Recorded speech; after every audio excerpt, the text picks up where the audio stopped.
Hello, this is That One Nice Cat, or Tonk for short, and today I'll be going over my little magical girl story for this group of girls called First Aid. I'll just be mainly going over the plot. I don't know how deep I'll be able to go over the characters because I don't know how long this video is going to be, but I'll try my best to not ramble too much. As you can tell by the name, this is very like health, kind of bio focused. So there'll be a bit of that theming in here, but it's not all that the story's about. So I don't know, if you're not into science and all that, it's not gonna affect the story too much. First character I'll go over is Ijema, which is she is Nigerian. Maybe you could tell by the name if you're also Nigerian, but yeah, she is Nigerian, and she represents fever. Yeah, each of the girls here represent like a way that your body defends yourself against like diseases and stuff like that.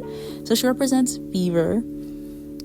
She's very excitable, very like athletic, kind of tomboyish, and I do have some character inspos here. I have Vinnie Dakota from Mile Murphy's Law. That's my favorite show. I'm sure most of you don't know that show. It's very obscure, unfortunately, but yeah, Vinnie Dakota from Mile Murphy's Law, Rainbow Dash from My Little Pony, and Kelsey from Glitter Force. So you can get a feel for her character there. She's very excitable, very impulsive, loud, optimistic. She loves trying out any type of sports, but she loves cheerleading and soccer the most. So yeah, her powers are that she can shoot out flames and also snuff them, so they won't go too crazy. She can put out fire as well, and she can also increase the temperature like around her, either of items or surroundings or whatever, and like the heat will like kind of scare off any like infected in the area, because like sometimes like the villain is basically like a virus, so whoever they've affected will be a bit scared by the heat, and it's just it's an easy way for Ijema to spot those infected among like normal people. Next, we've got Khadija. She represents sleep. In reality, she represents fatigue, but I just feel like it would be too weird to have two titles with that start with F. I don't know. So I made her sleep. She's like very patient, trusting and all that. A bit naive, I would say. She's also a bit messy. She loves animals and nature. She's not afraid to go out rolling around in the grass or like hugging animals at like a barn. She just loves animals. She doesn't care getting a bit dirty. And yeah. So like maybe she like, I don't know, in my head I imagine that like she would not mind just like walking into class covered in mud or something like that. Her character inspo is like kind of like a fusion of Applejack and Fluttershy from My Little Pony, Flora from Winx, and Mia and Emma from Lego Friends. Again, kind of another obscure one, but specifically Mia, if you have watched Lego Friends. Her power is that she can lull people and creatures to sleep. So basically just like relax them if they're getting too excitable. And she can also slow down time temporarily. And next we have oh gosh, I really hope I'm not pronouncing these names wrong, because these ones are not for my culture. Oh, I did also forget to add, yes, Khadija is Egyptian. Oh my gosh, I can't believe I almost forgot. Yes, Khadija is Egyptian. So yeah, but yeah, for this next one, Nonkaba or Nonkaba, I'm not sure. She is South African, so I'm not sure how you would pronounce that name, so sorry if I'm fumbling it. But yeah, she's stoic, protective, blunt, doesn't mess around too much, not too good with humor. Her character inspo, Ice Bear from We Bare Bears, Talia from Lolly Rock, and Toph, a bit of Toph in there as well. Heavy on the Ice Bear a little bit. I do love Ice Bear. I've always wanted to make a character like that.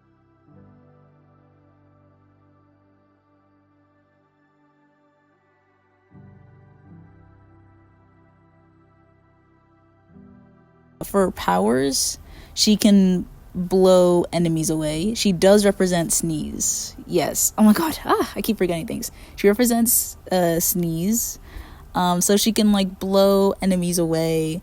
It's good for kind of like putting enemies into a corner, or like maybe slamming them into walls or anything like that. And then after like maybe she blows all the enemies into a corner, she can also create like a little bubble around them to contain them. So yeah, that's Nonkaba.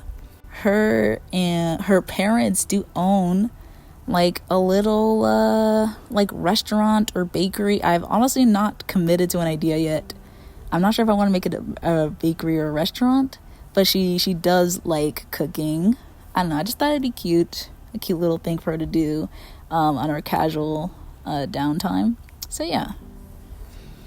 Next we have Olivia, the STEM. She represents stem cells. A bit different from the other ones that are like all symptoms, but I just thought stem cells were cool because stem cells, not only can they like replicate like really easily, but they can also become like any other cell. Like they can become like a muscle cell, like bone marrow cells, literally like any cell that needs to be like any like tissue that needs to be repaired, they can become the cells needed to repair it after like an illness. So I thought that would be perfect for like a magical girl ability. But yeah, Olivia, her personality is that she's like very reserved, but she's actually a reserved extrovert, as in she needs to be around people. That's where she gets like her energy from, but she's still kind of a shy girly. So yeah, she's also a bit spiteful. She holds grudges like no other. I don't know, if you like shove her out of the way, you'll probably see her like in the back of the class mumbling something or writing something down about how she'll get revenge one day or something like that. So she is quite spiteful. She's also kind of the planner of the team, because she knows how to make schemes.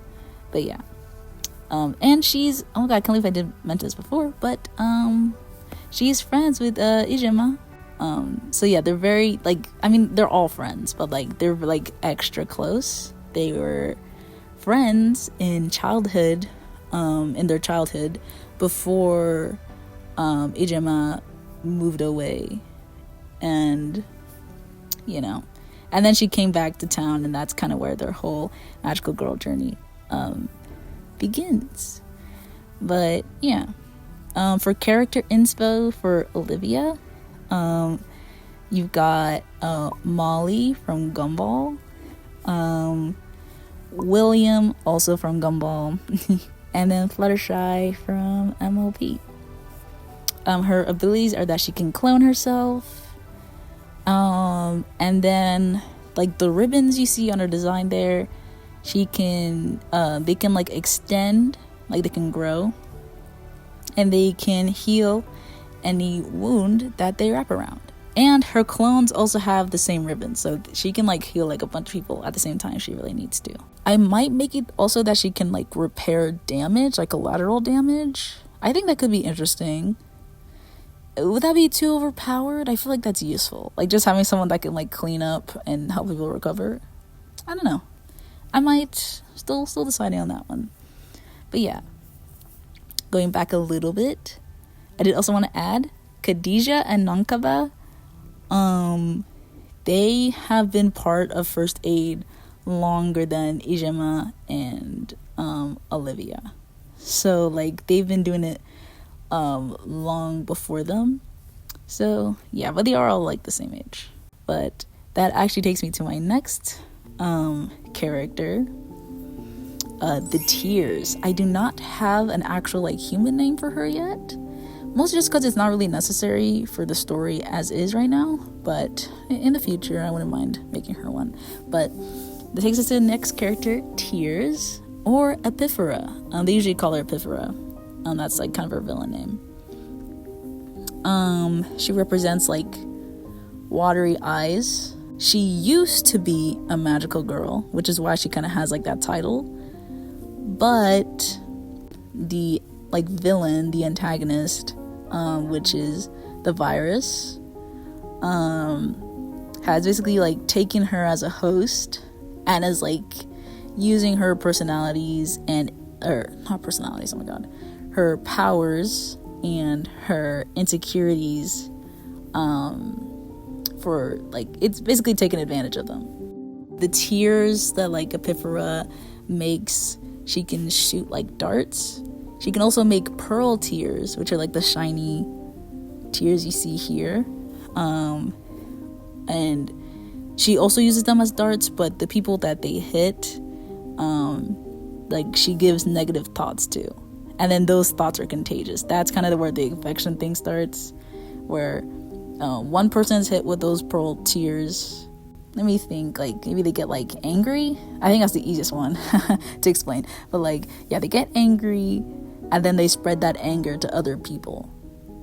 And then with every person it spreads to, like they get like more, like the emotion gets more intense, and they might even start becoming violent. That's where it gets kind of dangerous, right?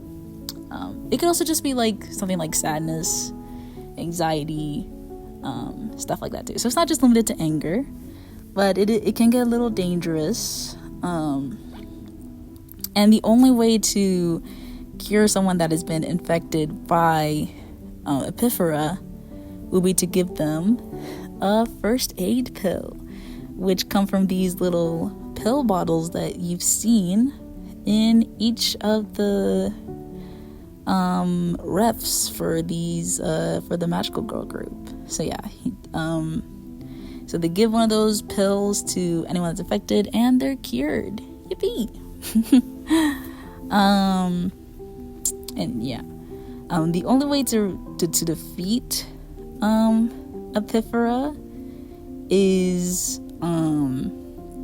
to get like 15 of her pearl tears so they can make an antibody, which in my mind I imagine like a whole like wheel.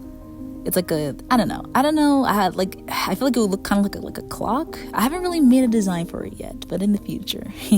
And the reason why I said it's connected to Nankaba and Khadijah is because before Olivia and Ijima got into the picture, the three were actually like a little group. Sleep, Sneeze, and Tears. They were like a little like magical girl group. And yeah, so they used to be friends, but something happened that made Tears an easy target for the virus. Again, not completely fleshed out yet, but I'm thinking some sort of like maybe like a breakup or something. I at least have like the personality of human Tears down. Like I imagine she would be very like bubbly, dramatic, like kind of a romantic. Like my character inspo for her is Pip Petals from My Little Pony, Generation 5, Rosetta from Pixie Hollows, C.A. Cupid from Ever After High, and Trixie from MLP. So yeah, very like dramatic, lovesick type of character. So, and that's why I think like a hard breakup, like a bad breakup, would be probably like what caused her to like lose everything, like lose her mind, and then the virus got her as a target. But again, not super fleshed out. It doesn't really need to be for the story quite yet. So, it's not something I've completely focused on. But yeah, if you were curious, that's what her personality would be before she became that. And oh my gosh, I was about to forget. Last character. I don't really like him much, but I'm keeping him. Kit. He's like he's pessimistic, anxious, self-deprecating, and quite literal. Like he doesn't get human metaphors and idioms much. And for character inspo, very, very like short list. But Eeyore from like Winnie the Pooh and Maud from MLP. Sorry for all the MLP references. I'm clearly an MLP fan. He's the character that kind of gives the group their first aid pills, which they also use to transform. I almost forgot to say that, but they also do use the first aid pills to transform. So he's the one that kind of gives them like all like their first aid pills, their rolls, and all that. He can transform into a normal crossbody bag, so he can disguise himself, and he can also teleport to each member, like I don't know, just to help them out if they need it, or just to help them transform if they need it. And he can also, makes him a little OP. I mean, to be fair, he doesn't really talk about this power much, but he can also influence the world that they're in to keep the plot stable. So like he's aware that like they have like a plot that they're supposed to follow and all that, and he kind of keeps track of it, make sure that the world is going stable. Now we get into the actual story. So first off, I'll get into the like kind of like the prologue of the story. I don't know. I mean, shows don't really have prologues, I guess, but it's just the easiest way for me to describe it. But I imagine that it would open up on like the first aid group fighting Epiphora for like the last time. They get the last tear that they need, and they defeat her with the antibody that they create. Epiphora basically like disappears. She's like gone, but the virus is still there, so they have to contain it. So Non-Kava like contains it with one of those like little bubbles she can form, and it is stored away in Kit. And then, you know, like in this episode, if we're imagining it as an episode, that's like a little finale. They have like a little cute slumber party to celebrate their success. Everyone's like relaxing, everyone's reminiscing about everything that they've been through. Like it's kind of a sad episode, but a triumphant one. But Olivia, she's afraid if the group's friendship is gonna last now that they don't have someone that they're fighting against. You know, she has had Ijima leave her before, and she's afraid that it might happen again. She convinces Kit to give her the virus, and she is tricked by it and infected by it. She does hide it, and the night kind of just goes on. Everyone's enjoying the party, but the next day when they wake up, they're each in their own houses. They're no longer at the sleepover, and they don't realize it yet, but time is actually rewinded by like a few months. Basically, the plot of their story has completely restarted because Olivia, she basically rescued the villain. So now the story has restarted, but some things have been rewritten.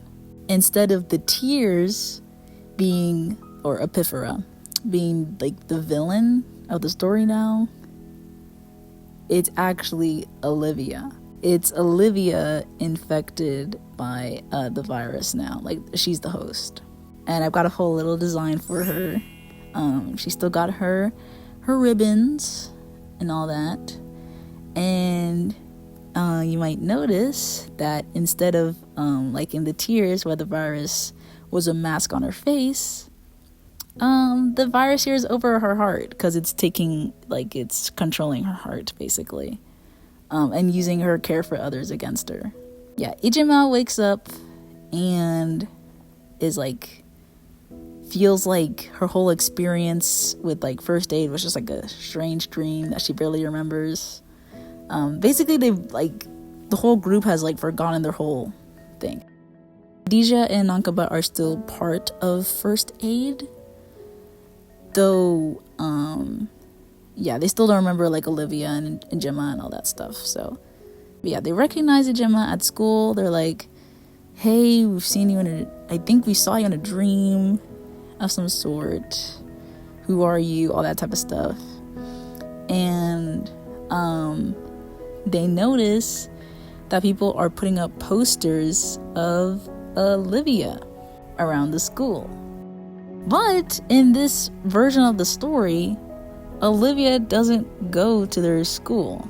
Ijima kind of like recognizes that Olivia is supposed to be her best friend and is like, hey, that's creepy. Stop putting up posters of my friend. Everyone kind of looks at her weird because they're like, they don't call her Olivia at that point. Like on the poster, she's just called by her title, which is the STEM or STEM. So yeah, so everyone's kind of confused that she's like talking about an Olivia that doesn't really exist. But yeah, and along with that, there's also like a lot of other weird stuff going on in their world.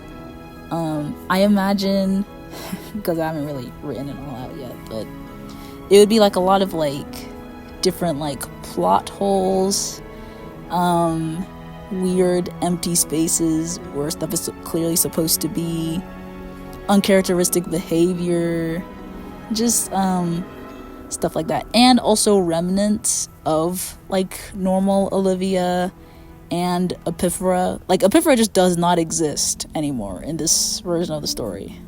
But yeah, like just little remnants of what the past story was kind of linger. And Khadija and Nankaba bring Ijima over to Kit so they can ask questions, figure out what's going on. But Kit seems to be withholding information. He's not really saying much. He gives Ijima her powers, tells her who she's supposed to defeat, which is STEM. And the way that to defeat her is by collecting 15 ribbons from her. Because I guess now is the best time to go over it, but infected STEM's powers is that her ribbons can detach and basically wrap around someone's heart and make them loyal to her. She can still clone herself, but her clones in this case do not have any powers. They're simply eyes and ears for STEM. They're very easy to defeat, like they'll poof away. So she's not, I didn't want to make her too OP, but I still wanted her to have her clone powers, just because I thought it was cool. Could lead to some interesting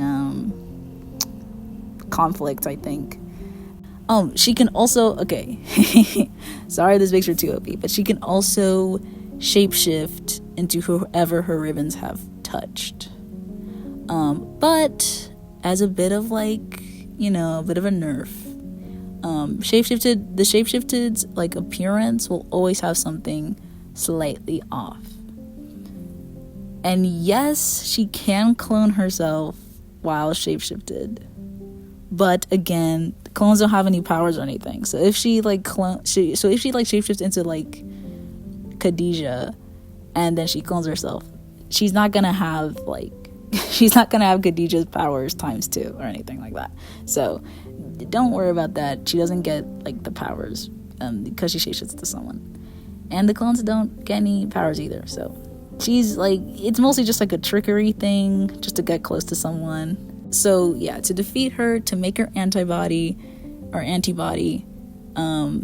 First Aid would need 15 of her ribbons, which they would get from like curing people who have been infected by her. So while they're doing that, rescuing people from her, in the background, the group is still kind of suspicious of Kit. Like, they can tell that he's hiding something, and especially because of how many inconsistencies there are in the world. The biggest one, like the biggest kind of like plot hole I'd say during this whole thing is that they don't have a healer on the team. Like, Olivia is their healer, and like they're kind of like repairman that fixes all like the collateral damage. So after all their fights, like, they're suddenly like healed and good to go, and there's no damage anywhere, like everything's fixed. And at least I imagine that that's what would tick Gemma off the most, because then that's like, what the hell happened? Who fixed all this?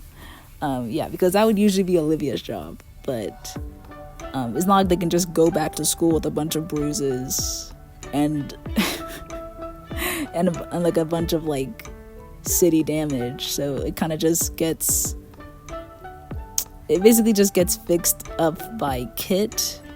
But you know, of course that's gonna set the group off. The whole group, of course, wants to figure out what's going on, but Gemma is definitely the most determined, because, you know, they're best buds, they were best friends before, and she absolutely refuses to harm Olivia, which has gotten her into some pretty bad situations.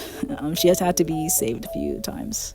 Since remnants of Olivia and Epiphora seem to still kind of like be around town, the group's like secret mission behind Kit's back is to try and find Olivia's and maybe even Tear's first aid pills, because they were both magical girls at one point. So they're hoping that maybe somewhere Kit didn't look at close enough, or just somewhere the first aid pills might be like hidden, and with all of them together, they can use the first aid pills to cure Olivia of the virus and save her from having to be basically killed at the end of the story. So yeah, that's generally like the plot. I'm not sure if I went over everything thoroughly. There's probably some confusing stuff, but I hope that maybe I put like captions or something in the video to make it more coherent. But yeah, thank you for listening for this long. I hope you're maybe intrigued.